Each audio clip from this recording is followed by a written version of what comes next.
गांधी एवं उनके प्रारंभिक आंदोलन, इनसे संबंधित क्वेश्चन देखते हैं। पहला क्वेश्चन क्या है देखते हैं। पहला क्वेश्चन है, महात्मा गांधी के पिता करमचंद गांधी कहाँ के दीवान थे? राजकोट, पोरबंदर और वांकानेर के वो दीवान थे। मोहनदास करमचंद गांधी का जन्म 2 अक्टूबर 1869 को कहाँ पर हुआ था? तो इनका जन्म पोरबंदर गुजरात में इनका जन्म हुआ था। महात्मा गांधी जी का प्रारंभिक शिक्षा कहाँ पर संपन्न हुई थी? तो इनकी जो शिक्षा हुई थी वो राजकोट में संपन्न हुई थी। नेक्स्ट क्वेश्चन देखते हैं। नेक्स्ट क्वेश्चन है, गांधी जी ने किस कॉलेज में पढ़ाई की थी? तो गांधी जी ने श्यामल दास कॉलेज भावनगर में अपनी पढ़ाई पूरी की थी। नेक्स्ट क्वेश्चन है, गांधी जी ने कानून की पढ़ाई किस देश में की थी? तो कानून की पढ़ाई इन्होंने यूनाइटेड किंगडम में इन्होंने कानून की पढ़ाई पूरी अपनी की थी। नेक्स्ट क्वेश्चन है, गांधी जी का अल्पायु 13 वर्ष की ही विवाह किसके साथ संपन्न हुआ था? 13 वर्ष की आयु में इनका जो विवाह था किसके साथ संपन्न हुआ था? तो इनका जो विवाह हुआ था वो कस्तूरबा गांधी के साथ संपन्न हुआ था। नेक्स्ट क्वेश्चन है, महात्मा गांधी का ज्येष्ठ पुत्र कौन थे? सबसे बड़े लड़के जो महात्मा गांधी के वो कौन थे? तो इनके सबसे बड़े लड़के का नाम था हरिलाल गांधी। तो हरिलाल गांधी इनके बड़े लड़के का क्या था? नाम था। नेक्स्ट क्वेश्चन देखते हैं। नेक्स्ट क्वेश्चन क्या है? नेक्स्ट क्वेश्चन है, गांधी जी ने 24 वर्ष की उम्र में 1893 ईस्वी में किसका मुकदमा लड़ने के लिए दक्षिण अफ्रीका गए थे? दक्षिण अफ्रीका के डरबन में ये गए थे। ये किसका मुकदमा लड़ने के लिए गए थे? तो ये गए थे गुजराती व्यापारी अब्दुल्ला के मुकदमा लड़ने के लिए ये दक्षिण अफ्रीका गए थे। नेक्स्ट क्वेश्चन देखते हैं। नेक्स्ट क्वेश्चन है, नडाल इंडियन कांग्रेस की स्थापना गांधी जी ने कहां पर की थी? तो नडाल इंडियन कांग्रेस की स्थापना गांधी जी ने कहां पर की थी? तो इन्होंने की थी दक्षिण अफ्रीका में 1894 ईस्वी में इन्होंने नडाल इंडियन कांग्रेस की स्थापना की थी। नेक्स्ट क्वेश्चन क्या है? नेक्स्ट क्वेश्चन है, महात्मा गांधी सर्वप्रथम भारतीय राष्ट्रीय कांग्रेस के किस अधिवेशन में भाग लिया था? तो महात्मा गांधी ने कौन से अधिवेशन में भाग लिया था सर्वप्रथम? तो महात्मा गांधी ने भाग लिया था कलकत्ता अधिवेशन 1902 ईस्वी में इन्होंने 1901 ईस्वी में इन्होंने भाग लिया था। नेक्स्ट क्वेश्चन देखते हैं। नेक्स्ट क्वेश्चन क्या है?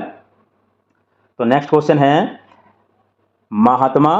गांधी जी ने वर्ष 1903 में जोहान्सबर्ग में अपनी ला फार्म स्थापित की थी, जहां पर वे कब तक रहे?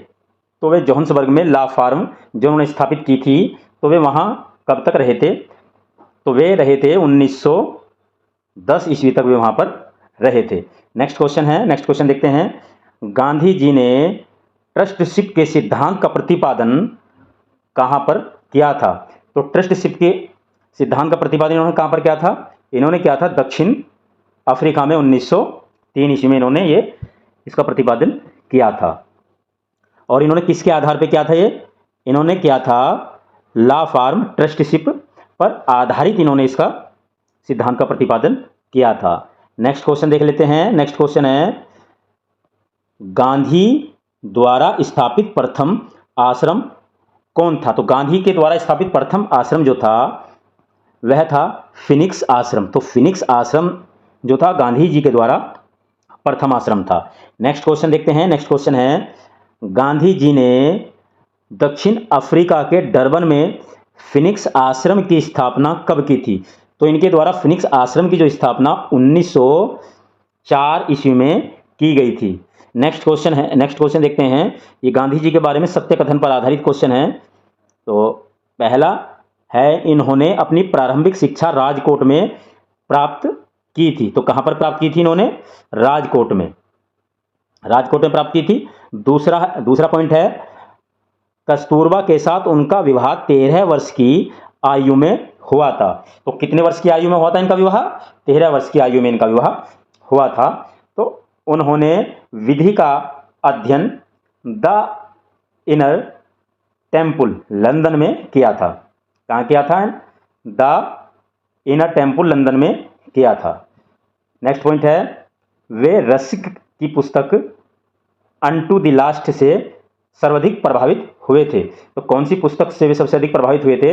वे हुए थे अनटू दिस लास्ट से वो सबसे अधिक प्रभावित हुए थे। नेक्स्ट पॉइंट देखते हैं। नेक्स्ट पॉइंट क्या है? नेक्स्ट पॉइंट है महात्मा गांधी द्वारा दक्षिण अफ्रीका में प्रकाशित पत्र का नाम क्या था? तो उस प्रकाशित पत्र का नाम क्या था? उसका नाम था इंडियन ओपोनियन। उस पत्र का नाम क्या था? इंडियन ओपोनियन उस पत्र का नाम था। तो इंडियन। नेक्स्ट क्वेश्चन है, दक्षिण अफ्रीका के किस रेलवे स्टेशन पर गांधी को ट्रेन से फेंका गया था? तो पीटर्स मारिट्सबर्ग से उन्हें फेंक दिया गया था, ट्रेन से निकाल दिया गया था। नेक्स्ट पॉइंट है, गांधी जी ने दक्षिण अफ्रीका में कितने वर्ष रहे थे? तो दक्षिण अफ्रीका में गांधी जी कितने वर्ष रहे थे? तो गांधी जी दक्षिण अफ्रीका में 21 वर्ष रहे थे। और कब से कब तक रहे? वो रहे 1893 से 1915 तक वो दक्षिण अफ्रीका में रहे। नेक्स्ट पॉइंट है, देख लेते हैं। नेक्स्ट पॉइंट क्या है? गांधी जी ने सेवा धर्म कहां पर अपनाया था? तो गांधी जी ने सेवा धर्म कहां पर अपनाया था? गांधी जी ने अपना दक्षिण अफ्रीका में इन्होंने सेवा धर्म अपनाया था। नेक्स्ट पॉइंट देखते हैं। नेक्स्ट पॉइंट क्या है? नेक्स्ट पॉइंट है, मेरा प्रत्येक लघुत्तम कार्यकलाप उस द्वारा निर्देशित होता है जिसे मैं धर्म समझता हूं। यह किसका कथन है? तो यह किसका कथन है? यह महात्मा गांधी का कथन है। नेक्स्ट क्वेश्चन है, गांधी के रामराज के युगल सिद्धांत थे। तो गांधी जी के रामराज के युगल सिद्धांत क्या थे? सत्य और अहिंसा इनके युगल सिद्धांत थे। नेक्स्ट पॉइंट देखते हैं। नेक्स्ट पॉइंट है, गांधी जी की दृष्टि में अहिंसा का अर्थ है। तो गांधी जी की दृष्टि में अहिंसा का अर्थ है सत्य की प्राप्ति का रास्ता। तो सत्य की प्राप्ति का जो रास्ता था वो गांधी जी की अहिंसा का अर्थ है। गांधी जी की अहिंसा का क्या है? वो अर्थ है। नेक्स्ट पॉइंट है, किसने सत्याग्रह शब्द को गढ़ा था? तो सत्याग्रह शब्द को किसने गढ़ा था? सत्याग्रह शब्द महात्मा गांधी जी के द्वारा गढ़ा गया था। गांधी जी का सत्याग्रह किन दो कार्यों से जुड़ा था? तो किन दो कार्यों से जुड़ा था है? ये सत्य और अहिंसा से जुड़ा था। किन से जुड़ा था? सत्य और अहिंसा से ये जुड़ा था। नेक्स्ट पॉइंट है, कोई सत्याग्रही ही अहिंसा द्वारा विजय प्राप्त कर सकता है। कोई सत्याग्रही ही अहिंसा द्वारा विजय प्राप्त कर सकता है। तो किस रूप में कर सकता है? वो कर सकता है अत्याचारियों की आत्मा को प्रभावित करते हुए। तो अत्याचारियों की आत्मा को प्रभावित करते हुए अहिंसा पर विजय प्राप्त वो कर सकता है। गांधी की सत्याग्रह रणनीति में किसे सबसे अंतिम स्थान प्राप्त है? तो गांधी जी की जो रणनीति है उसमें सबसे अंत में जो स्थान प्राप्त है वो किसको सबसे अंत में स्थान प्राप्त है? तो वो गांधी जी ने माना है हड़ताल को सबसे अंत में स्थान प्राप्त है। नेक्स्ट पॉइंट क्या है? गांधी जी के अनुसार हिंसा का क्रूरतम रूप क्या है? तो गांधी जी के अनुसार हिंसा का जो क्रूरतम रूप है वो गरीबी का स्थायित्व। गरीबी का जो स्थायित्व है वो गांधी जी के अनुसार हिंसा का क्रूरतम रूप है। गांधी जी के अनुसार, तो गांधी जी के अनुसार सही क्या क्या चीज है देख लेते हैं। गांधी जी के अनुसार है सत्याग्रही का उद्देश्य शत्रु का हृदय परिवर्तन करके उसे अपने अनुकूल बनाना। सत्याग्रही का शस्त्र अहिंसा है। सत्याग्रही को अपने संकल्प में दृढ़ विश्वास होना चाहिए और सत्याग्रही को विरोधियों के प्रति द्वेष भाव नहीं रखना चाहिए।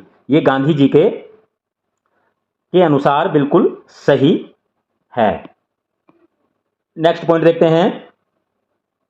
नेक्स्ट पॉइंट है गांधी जी का सर्वोदय से क्या तात्पर्य था? तो गांधी जी का सर्वोदय से तात्पर्य था अछूतों और दलितों का उत्थान करना। क्या था? अछूतों और दलितों का उदय करना या उनका उत्थान करना उनका कर्तव्य था, उनसे उसका तात्पर्य था। नेक्स्ट पॉइंट देखते हैं। गांधी जी ने परिवार नियोजन हेतु क्या तरीका बताया है? तो गांधी जी ने परिवार नियोजन हेतु क्या तरीका बताया है? आत्मनियंत्रण को इन्होंने एक तरीका बताया है। नेक्स्ट पॉइंट है, एम के गांधी किसके समर्थक थे? तो एम के गांधी किसके समर्थक थे? एम के गांधी समर्थक थे दार्शनिक अराजकतावाद के ये समर्थक थे। दार्शनिक अराजकतावाद के ये क्या थे? समर्थक थे। नेक्स्ट पॉइंट देखते हैं। नेक्स्ट पॉइंट क्या है? नेक्स्ट पॉइंट है गांधीवाद और मार्क्सवाद के बीच एक समान सहमति पाई जाती है, वह कौन सी है? तो वह सहमति कौन सी है? एक अंतिम लक्ष्य के रूप में राज्यविहीन समाज, राज्यविहीन समाज एक सहमति पाई जाती है। गांधीवाद और मार्क्सवाद के बीच में सहमति पाई जाती है। वो सहमति क्या है? एक अंतिम लक्ष्य के रूप में राज्यविहीन समाज। नेक्स्ट है गांधी के संदर्भ में सत्य कथन है। तो गांधी जी के संदर्भ में सत्य कथन कौन सा है? समाजवादियों में एक व्यक्तिवादी और समाजवादियों में एक मार्क्सवादी, इनका क्या है? एक सत्य कथन है। नेक्स्ट पॉइंट देखते हैं। नेक्स्ट पॉइंट क्या है? तो नेक्स्ट पॉइंट है गांधी जी के अनुसार राजनीति से तात्पर्य क्या था? गांधी जी के अनुसार राजनीति से तात्पर्य क्या था? जन कल्याण के लिए सक्रियता। जन कल्याण के लिए क्या था? सक्रियता था। नेक्स्ट है गांधी जी ने राजनीतिक का जो प्रतिमान प्रस्तुत किया था वह कौन सी विशेषता उसमें नहीं थी? तो सत्ता जो थी उसमें यह विशेषता, सत्ता वाली विशेषता इसमें नहीं थी। नेक्स्ट पॉइंट देखते हैं। नेक्स्ट पॉइंट है गांधी के राजनीतिक संगठन में उप ठेकेदारों का उपयोग करने की व्याख्या का सिद्धांत किसने प्रतिपादित किया था? तो किसने प्रतिपादित किया था? ये क्या था? जूडिस ब्राउन ने। किसने प्रतिपादित किया था? ये जूडिस ब्राउन ने ये प्रतिपादित किया था। नेक्स्ट पॉइंट है कौन कहा करते थे गलत साधन हमें कभी भी सही उद्देश्य तक नहीं ले जा सकते हैं या ले जाते हैं। गलत साधन हमें सही उद्देश्य तक नहीं ले जाते हैं। तो ये किसने कहा था? ये गांधी जी ने कहा था। किसने कहा था? ये गांधी जी ने ये बात कही थी। तो नेक्स्ट पॉइंट देखते हैं। नेक्स्ट पॉइंट क्या है? नेक्स्ट पॉइंट है कौन इस सिद्धांत के प्रबल समर्थक थे कि जो नैतिक दृष्टिकोण से गलत है वह राजनीतिक दृष्टिकोण से कभी सही नहीं हो सकता है? तो यह किसने कहा था? यह एम के गांधी जी ने कहा था, यानी कि महात्मा गांधी ने कहा था। एम के गांधी ने यह बात कही थी। नेक्स्ट पॉइंट देखते हैं। नेक्स्ट पॉइंट क्या है? गांधी जी के जीवन दर्शन कार्य पद्धति पर सर्वाधिक प्रभाव किनका था? तो सबसे ज्यादा प्रभाव किनका था? जॉन रसिकन, डेविस थोरो और लियो टॉलस्टॉय। जॉन रसिकन और डेविड थोरो, लियो टॉलस्टॉय का इन पर सबसे अधिक प्रभाव था। और सबसे ज्यादा प्रभाव किसका था? लियो टॉलस्टॉय का सबसे अधिक इनके ऊपर प्रभाव था। नेक्स्ट पॉइंट देखते हैं। नेक्स्ट पॉइंट है महात्मा गांधी ने कहा था कि उनकी कुछ सबसे गहन धारणाएं अनटू द लास्ट नामक पुस्तक में प्रतिबंधित होती है और इस पुस्तक ने उनके जीवन को बदल डाला। इस पुस्तक का वह संदेश क्या था जिसने महात्मा गांधी को बदल डाला था? तो क्या संदेश था उस पुस्तक में? उस पुस्तक में था व्यक्ति का कल्याण सबके कल्याण में निहित है। तो क्या था उसके अंदर? व्यक्ति का कल्याण सबके कल्याण में निहित है। नेक्स्ट पॉइंट है। नेक्स्ट पॉइंट क्या है? तो नेक्स्ट पॉइंट है मोहनदास करमचंद गांधी किसके लिए सर्वाधिक जाने जाते हैं? तो मोहनदास करमचंद गांधी किसके लिए सर्वाधिक जाने जाते हैं? भारतीय स्वतंत्रता की प्राप्ति हेतु निष्क्रिय विरोध करने के लिए वो जाने जाते हैं। नेक्स्ट पॉइंट है स्वराज किसने लिखा था? तो स्वराज किसने लिखा था? स्वराज हिंद किसने लिखा था? तो किसने लिखा था ये लिखा था महात्मा गांधी ने, ये लिखी थी किताब है, महात्मा गांधी ने लिखी थी इसको। नेक्स्ट पॉइंट है, नेक्स्ट पॉइंट क्या है, नेक्स्ट पॉइंट है महात्मा गांधी ने किस वर्ष स्वराज हिंद लिखी थी? तो किस वर्ष लिखी थी इन्होंने लिखी थी 1909 ईस्वी में इस किताब को इन्होंने लिखा था। नेक्स्ट पॉइंट है किस भाषा के हिंद स्वराज नामक पुस्तक लिखी थी? तो किस भाषा में किस भाषा में ये पुस्तक लिखी हुई है? तो ये गुजराती भाषा में ये पुस्तक जो है लिखी हुई है। कौन सी भाषा में है? ये गुजराती भाषा में पुस्तक लिखी हुई है। नेक्स्ट पॉइंट है, नेक्स्ट पॉइंट है महात्मा गांधी के पदार्पण से पूर्व भारत में राष्ट्रीय आंदोलन की दिशा को किन अंतर्राष्ट्रीय घटनाओं ने प्रभावित किया था? तो किसने प्रभावित किया था? ये क्या था? 1898 ईस्वी के इटली अबिसीनिया युद्ध ने, चीन के बक्सर आंदोलन ने, आयरलैंड के क्रांतिकारी आंदोलन ने, रूस जापान के युद्ध में जापान की विजय ने प्रभावित किया था। नेक्स्ट पॉइंट देख लेते हैं। नेक्स्ट क्या है? मोहनदास करमचंद गांधी 2 दशक विदेश में रहने के बाद किस वर्ष भारत वापस आए थे? तो ये कब आए थे? ये आए थे 1915 ईस्वी में भारत में वापस आए थे। नेक्स्ट पॉइंट है वर्ष 1915 के किस महीने में महात्मा गांधी ने नक्सलवादी शासन के खिलाफ अपने सफल आंदोलन के बाद आखिरकार दक्षिण अफ्रीका से वापसी की थी? तो इन्होंने दक्षिण अफ्रीका से कब वापसी की थी? इन्होंने की थी 9 जनवरी 1915 ईस्वी में इन्होंने दक्षिण अफ्रीका से वापसी की थी। नेक्स्ट पॉइंट है, नेक्स्ट पॉइंट है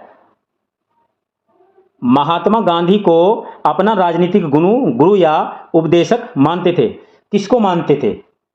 महात्मा गांधी किसको अपना राजनीतिक गुरु या उपदेशक मानते थे? तो गोपाल कृष्ण गोखले को वो अपना राजनीतिक गुरु मानते थे। किसने महात्मा गांधी को आदेशित किया था कि भारत में वह प्रथम वर्ष खुले कान एवं मुख बंद कर रहें? तो ये किसने कहा था ये बात उनको? ये गोपाल कृष्ण गोखले ने उन्हें ये बात कही थी। नेक्स्ट पॉइंट देखते हैं।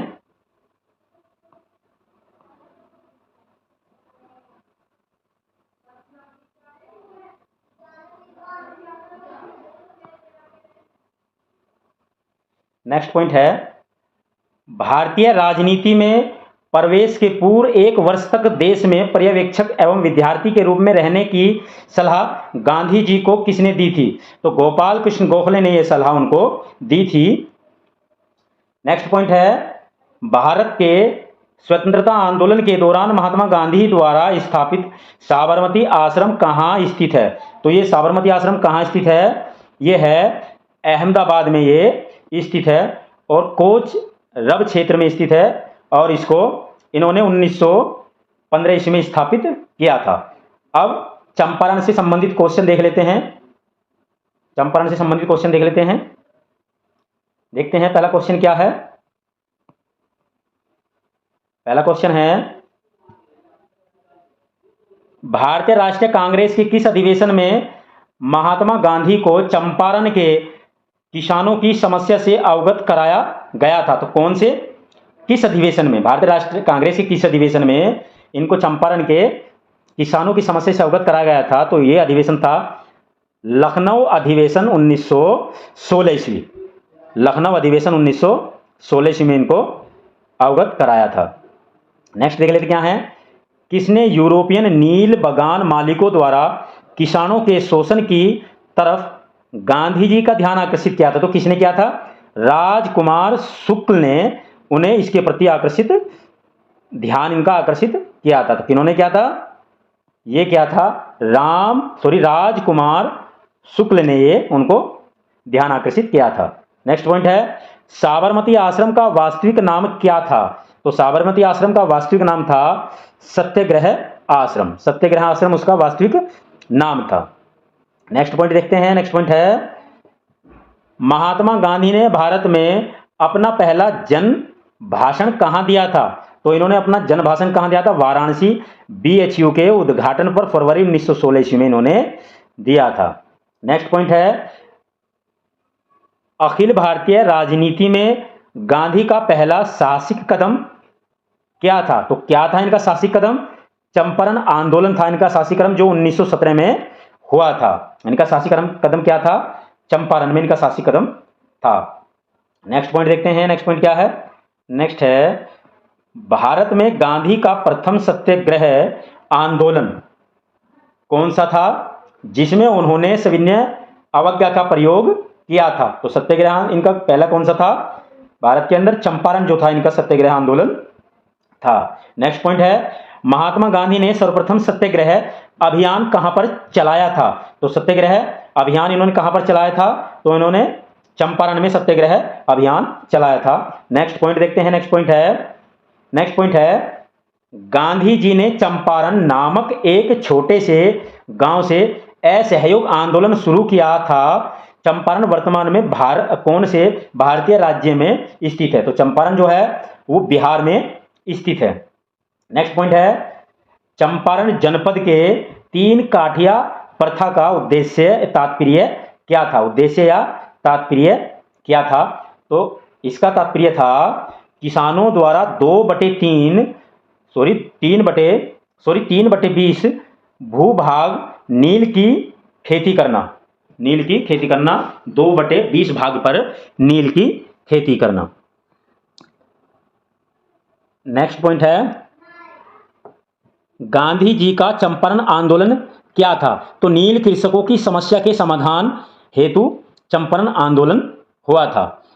महात्मा गांधी ने सर्वप्रथम किस किसान आंदोलन में भाग लिया था? तो इन्होंने सबसे पहले कौन से आंदोलन में भाग लिया था? इन्होंने चंपारण आंदोलन में, किसान का जो चंपारण आंदोलन हुआ था उसमें इन्होंने भाग लिया था। नेक्स्ट पॉइंट देख लेते हैं। नेक्स्ट है, चंपारण आंदोलन में किन नेताओं ने गांधी जी के साथ संघर्ष में भाग लिया था? तो कौन कौन लोग थे जिन्होंने गांधी जी के साथ संघर्ष में भाग लिया था? राजेंद्र प्रसाद, ब्रजकिशोर, महादेव देसाई, नरसिंह पारेख, जेबी कृपलानी और मजहर उल हक एवं अनुग्रह नारायण सिंह ने इसमें भाग लिया था।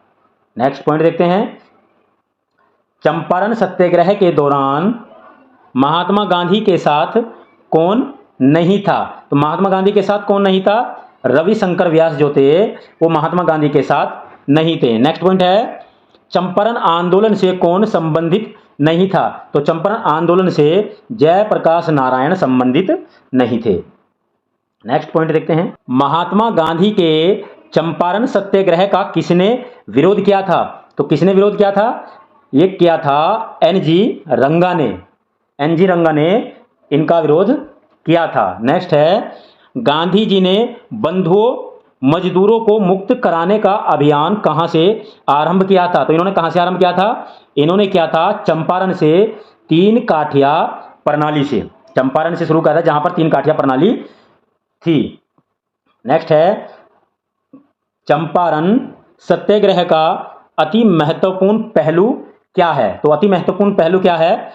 भारत के राष्ट्रीय आंदोलन में किसान असंतोष का सम्मिलित होना, ये चंपारण आंदोलन का सत्याग्रह का महत्वपूर्ण पहलू था। नेक्स्ट पॉइंट है, चंपारण नील आंदोलन के राष्ट्रीय नेता थे। चंपारण का जो नील आंदोलन था उसके राष्ट्रीय नेता कौन थे? तो महात्मा गांधी उसके राष्ट्रीय नेता थे। नेक्स्ट पॉइंट देख लेते हैं। नेक्स्ट है, चंपारण सत्याग्रह के संबंध में सत्य कथन है। तो सत्य कथन कौन सा है? यह किसानों से जुड़ा था। इसे 3 काठिया प्रथा के विरुद्ध संचालित किया गया था। डॉक्टर राजेंद्र प्रसाद तथा जेबी कृपलानी ने इसमें एम के गांधी का सहयोग किया था। चंपारण कृषि जांच समिति, तो चंपारण की जो कृषक जांच समिति थी उसके जो सदस्य थे वो कौन कौन थे? पहले तो अध्यक्ष थे, और अध्यक्ष कौन थे इसमें? अध्यक्ष थे एफजी स्लाई अध्यक्ष थे। फिर सचिव कौन थे? MEL टेनर। सदस्य थे महात्मा गांधी, राजा हरिप्रसाद नारायण सिंह और DJ रीड, एलसी अदामी और जी रैनी इसके सदस्य थे। नेक्स्ट पॉइंट है बागान मालिकों के साथ समझौते के तौर पर गांधी ने उनके द्वारा किसानों से वसूल की गई अवैध राशि वापस लौटाने पर सहमति प्रकट की। उनके द्वारा कितने प्रतिशत राशि वापस लौटानी थी? उनके द्वारा कितने प्रतिशत राशि वापस लौटानी थी? तो 25% जो राशि थी वो वापस लौटानी थी। नेक्स्ट है किसने कहा था विदेशी वस्त्रों की बर्बादी ही उनके साथ सर्वोत्तम व्यवहार है? तो ये बात कही थी महात्मा गांधी ने, ये बात कही थी। अगला पॉइंट देख लेते हैं क्या है।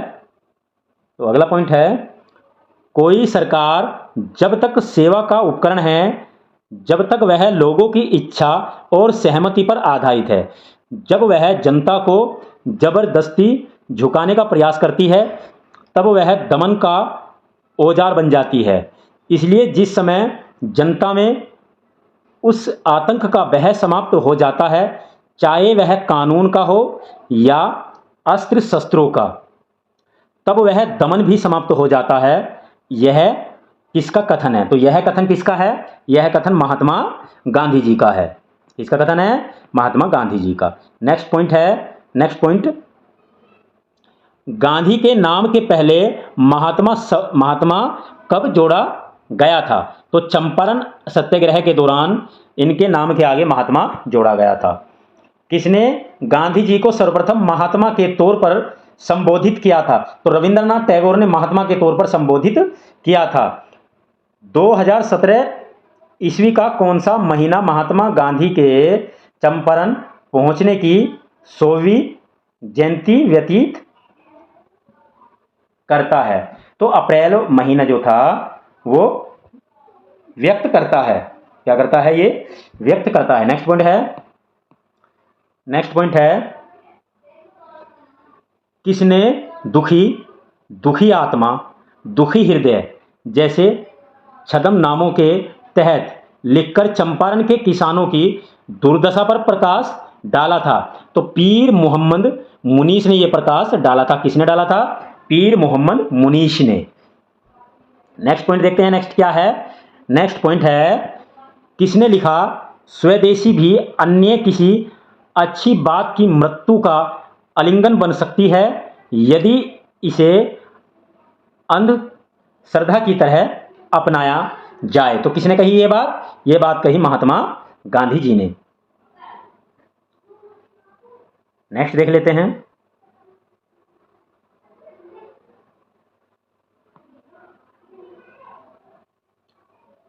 अहमदाबाद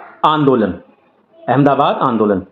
इस आंदोलन में महात्मा गांधी ने पहली बार भूख हड़ताल का प्रयोग हथियार के रूप में किया था। तो अहमदाबाद मील की हड़ताल में फरवरी मार्च 1928 में उन्होंने यह प्रयोग किया था। नेक्स्ट है वर्ष 1918 में किस शहर में महात्मा गांधी ने सफलतापूर्वक मील मजदूरों की हड़ताल का नेतृत्व किया था? तो अहमदाबाद में उन्होंने यह प्रयोग किया था। नेक्स्ट पॉइंट है महात्मा गांधी ने अपना दूसरा सत्याग्रह कब प्रारंभ किया था या आरंभ किया था? तो इन्होंने ये आरंभ किया था मजदूरों को कम वेतन दिए जाने के विरोध में। इन्होंने इसको किया था। नेक्स्ट पॉइंट है महात्मा गांधी का कौन सा संघर्ष औद्योगिक श्रमिकों से संबंधित था? तो अहमदाबाद संघर्ष जो था औद्योगिक श्रमिकों से संबंधित था। नेक्स्ट पॉइंट है किसके लिए अहमदाबाद सत्याग्रह आरंभ किया गया था? तो किसके लिए किया गया था? ये सूती मील कामगारों के लिए किया गया था। नेक्स्ट पॉइंट है महात्मा गांधी के हस्तक्षेप के कारण 1918 की अहमदाबाद मील की हड़ताल में मजदूरों के बोनस में कितने प्रतिशत वृद्धि हो गई थी? तो कितने प्रतिशत वृद्धि हो गई थी? इसमें हो गई थी 35% की वृद्धि इसमें हो गई थी। नेक्स्ट देखते हैं। नेक्स्ट पॉइंट क्या है किसने अहमदाबाद टेक्सटाइल लेबर एसोसिएशन की स्थापना की थी? महात्मा गांधी ने की थी 1918 ईस्वी में। नेक्स्ट पॉइंट है गांधीयन क्या है? Next point Gandhian innovation, Gandhi ji का नवाचार का क्या तात्पर्य है? कम निवेश से अधिक उत्पादन एवं अधिक लोगों के लिए, कम निवेश से अधिक उत्पादन एवं अधिक लोगों के लिए। गांधीयन इनोवेशन शब्दावली का सर्वाधिक प्रयोग किसके द्वारा किया गया था? तो किसके द्वारा किया गया था? प्रोफेसर सी के पहलाद एवं R.A. मास्लेकर द्वारा। किसके द्वारा किया? R. मास्लेकर के द्वारा ये किया गया था, और साथ में प्रोफेसर सी के पहलाद। नेक्स्ट पॉइंट क्या है? नेक्स्ट पॉइंट है गांधीवादी अर्थव्यवस्था के संदर्भ में सत्य कथन है। वे अहिंसा पर आधारित अर्थव्यवस्था पर बल देते थे। केंद्रीयकरण शोषण और असमानता को जन्म देता था। अतः यो अहिंसक सामाजिक संरचना केंद्रीयकरण विरोधी है। वे भारत में मशीनीकरण के पक्षधर नहीं थे। वे भारत में क्या नहीं थे? मशीनी पक्षधर नहीं थे। नेक्स्ट पॉइंट क्या है? नेक्स्ट पॉइंट है M.K. गांधी के अनुसार अस्पृश्यता का सामाजिक एवं आर्थिक सुधार किस विधि द्वारा किया जा सकता है? तो उनके लिए कुटीर उद्योग स्थापित करके इसका सुधार किया जा सकता है इस विधि के द्वारा। भारत में नियोजित विकास का विरोध किसने किया था? तो भारत में नियोजित विकास का विरोध किसने किया था? तो इसमें क्या था? इन्होंने महात्मा गांधी ने नियोजित विकास का विरोध किया था। नेक्स्ट पॉइंट है महात्मा गांधी की सहयोगी अनुसुईया बहन किसकी बहन थी? तो किसकी बहन थी? अनुसुईया जो बहन थी वो किसकी बहन थी? वो अंबालाल साराभाई की बहन थी। अंबालाल साराभाई की वो बहन थी। नेक्स्ट पॉइंट क्या है? नेक्स्ट पॉइंट है किन दो नेताओं ने भारत में दोहराकार सामाजिक उत्थान का कार्य किया था? तो गांधी एवं तिलक ने यह कार्य किया था। अब पढ़ते हैं खेड़ा सत्याग्रह। खेड़ा सत्याग्रह क्या था? देख लेते हैं। खेड़ा सत्याग्रह है खेड़ा के किसानों के पक्ष में महात्मा गांधी के सत्याग्रह संगठित करने का क्या कारण था? अकाल पड़ने के बावजूद प्रशासन ने भू राजस्व की उगाही स्थगित नहीं की थी। तो क्या नहीं की थी? भू राजस्व की उगाही को उन्होंने बंद नहीं किया था, जबकि अकाल पड़ने के बावजूद अर्थव्यवस्था डामाडोल हो गई थी किसानों की। खेड़ा सत्याग्रह का नेतृत्व किसने किया? तो महात्मा गांधी ने नेतृत्व किया था। 22 मार्च 1918 को महात्मा गांधी ने किया था। सरदार वल्लभ भाई पटेल को गांधी जी के किस आंदोलन ने अनुयायी बनाने की प्रेरणा दी थी? तो खेड़ा के अंदर सत्याग्रह हुआ था, उसमें गांधी जी के ये अनुयायी बने थे। अब पढ़ते हैं मॉन्टेग्यू चेम्सफोर्ड सुधार। मॉन्टेग्यू चेम्सफोर्ड सुधार क्या है? मॉन्टेग्यू चेम्सफोर्ड सुधार से संबंधित देखते हैं क्या था ये। तो इससे पहला क्वेश्चन क्या बनता है? पहला क्वेश्चन है मॉन्टेग्यू ने भारत में विभिन्न चरणों में उत्तरदायी शासन आरंभ करने के बारे में घोषणा कब की थी? तो इन्होंने घोषणा कब की थी? 20 अगस्त 1917 को इन्होंने घोषणा की थी। नेक्स्ट पॉइंट है 20 अगस्त 1917 में मॉन्टेग्यू द्वारा प्रसिद्ध घोषणा में शामिल प्रमुख कारक थे। तो कौन कौन से कारक थे? उस समय जारी युद्ध में भारतीय सहायता की बड़ी आवश्यकता थी। नेक्स्ट पॉइंट था फिर क्या था? नेक्स्ट पॉइंट है भारतीय राष्ट्रीय कांग्रेस का मुस्लिम लीग की एकता का भंग करना और मेसोपोटामिया इंक्वायरी आयोग के द्वारा भारतीय सरकार पर कठोर अभियोग लगाना। अगला पॉइंट क्या है? मॉन्टेग्यू भारत में मॉन्टेग्यू चेम्सफोर्ड सुधार किस वर्ष लागू किए गए थे? तो दिसंबर 1919 में ये लागू किए गए थे। अगला पॉइंट है वर्ष 1919 के सुधारों की भारतीयों की आकांक्षाओं को पूर्ण करने में असफलता के साथ भारतीय राष्ट्रीय कांग्रेस से स्वराज अथवा स्वशासन हेतु आंदोलन किसके नेतृत्व में किया गया था? तो महात्मा गांधी के नेतृत्व में किया गया था। अगला पॉइंट है रोलेट एक्ट और जलियांवाला बाग कांड। रोलेट एक्ट और जलियांवाला बाग कांड। तो पहला इससे क्वेश्चन क्या बनता है? पहला क्वेश्चन है 1919 में महात्मा गांधी ने सत्याग्रह के लिए आह्वान किया था और जिसके खिलाफ अंग्रेजों ने कौन सा अधिनियम पारित किया था? तो इन्होंने कौन सा अधिनियम पारित किया था? रोलेट एक्ट अधिनियम पारित किया था। और ये क्या था? इन्होंने 1919 में रोलेट एक्ट इन्होंने पारित किया था। नेक्स्ट पॉइंट क्या है? रोलेट एक्ट अधिनियम किस कमेटी की सिफारिश पर आधारित था? तो रोलेट एक्ट अधिनियम किस कमेटी की सिफारिश पर आधारित था? ये सेडिसन कमेटी की सिफारिश पर यह आधारित था। किस पर आधारित था? सेडिसन कमेटी की सिफारिश पर यह आधारित था। नेक्स्ट पॉइंट है the anarchical and revolutionary crime act 1919 को सामान्य बोलचाल में क्या कहा जाता था? तो रोलेट एक्ट इसको कहा जाता था। क्या कहा जाता था इसको? Rowlatt act. और इसका नाम क्या था? The anarchical and revolutionary crime act 1919। Rowlatt act लाने का क्या प्रयोजन था? तो रोलेट एक्ट लाने का क्या प्रयोजन था? रोलेट एक्ट लाने का प्रयोजन था क्या प्रयोजन था? राष्ट्रीय एवं क्रांतिकारी गतिविधियों पर रोक लगाना। क्या प्रयोजन था? राष्ट्रीय एवं क्रांतिकारी गतिविधियों पर रोक लगाना रोलेट एक्ट लाने का प्रमुख कारण था। और रोलेट एक्ट को किस वर्ष पारित किया गया था? तो रोलेट एक्ट को 1919 में पारित किया गया था। नेक्स्ट पॉइंट है इसके अंदर रोलेट एक्ट भारत में कब लागू किया गया था? तो रोलेट एक्ट 1919 में लागू किया गया था। रोलेट एक्ट का क्या लक्ष्य था? बिना मुकदमा चलाए बंदी बनाना और मुकदमों की सुनवाई संक्षिप्त प्रक्रिया द्वारा करना इनका मेन कारण था। रोलेट एक्ट किस वासराय के काल में पारित हुआ था? तो रोलेट एक्ट लॉर्ड चैम्सफोर्ड के कार्यकाल में पारित किया गया था। नेक्स्ट पॉइंट है रोलेट एक्ट अधिनियम 1919 समेकित रूप से क्या था? इसने राजनीतिक गतिविधियों को दबा दिया और राजनीतिक कैदियों को बिना किसी मुकदमे के 2 वर्षों तक हिरासत में रखने की अनुमति दी।